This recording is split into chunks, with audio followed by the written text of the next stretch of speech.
नमस्कार, मी प्रियांका जन्वेजा. माझं मत आदितीताई तटकरे यांच्या वक्तव्याचा चुकीचा अर्थ लावला गेला. त्यांनी महिलांना काय करावे किंवा करू नये असं सांगितलं नव्हतं. त्यांचा सिंपल मेसेज एवढाच होता, की लाडकी बहीण योजनातून मिळालेले ₹1,500 शक्य असेल तर ₹500 एवढे बचत गटात किंवा सेव्हिंगमध्ये ठेवा. ज्या करून उद्या अचानक मोठी गरज पडली, एमर्जन्सी आली किंवा मोठी रक्कम तुम्हाला अचानक लागली, तर ती तुमच्याकडे उपलब्ध असेल. हा कोणताही अपमान नसून फायनान्शियल प्लॅनिंग आणि फायनान्शियल अवेअरनेसचा मेसेज आहे. एकदा ग्रामीण भागातील महिलांना विचारा, ₹1,500 काय-काय होतं?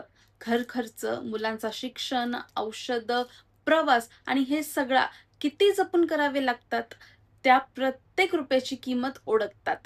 अशे वेळ थोडी बचत करणं हा सल्ला अपमान नसून तर भविष्याची सकारात्मक आर्थिक नियोजनाचा संदेश आहे.